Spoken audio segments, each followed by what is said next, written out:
Maupay nga gabi, I'm Crystal Mejes from Samar.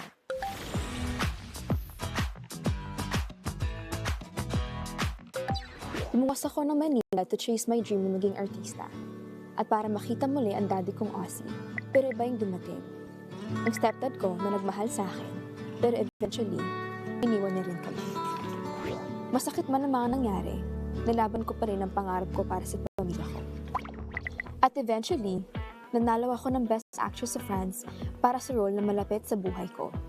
Isang anak na naghahanap ng love mula sa kanyang ama.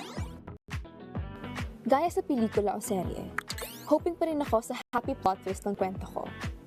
Ako si Crystal Mejes, ang visual waray ng Samar. Hi everyone, I'm Lala Ford from Tacloban.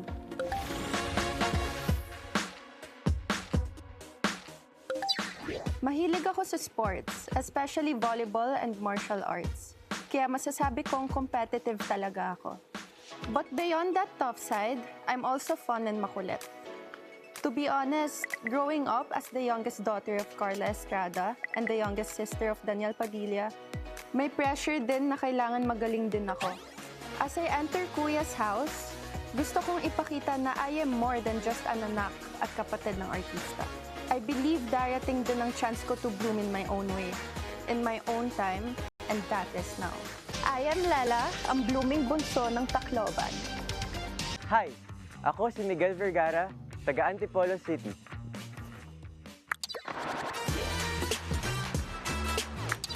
Bata pa lang ay napapanood na ako sa movies at teleserye. At nung 5 years old ako, nanalo ako ng Best Child Actor. Pero kahit busy sa aking showbiz career, I still try out new things, gaya ng paglalaro ng tennis. And now that I've grown up, lalo kong binibigay ang best ko para maging magaling na actor at tennis player na ipagmamalaki ng pamilya ko. Ako si Miguel, ang adorable smasher ng Antipolo. Hello, I'm Joaquin Arce from Muntinlupa City.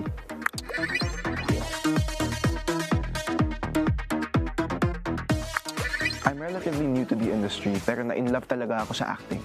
At kahit bago lang ako, I always do my best and I'm always willing to learn mula sa mga katrabaho ko. Off-cam, I'm an active guy with a lot of close friends.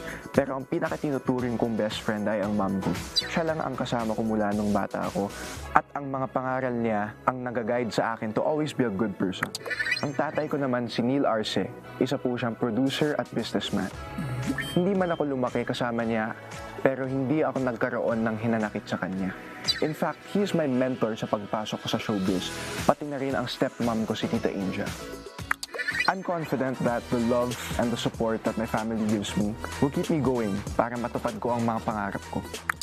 Ako si Joaquin, ang rising dreamer ng Muntinlupa.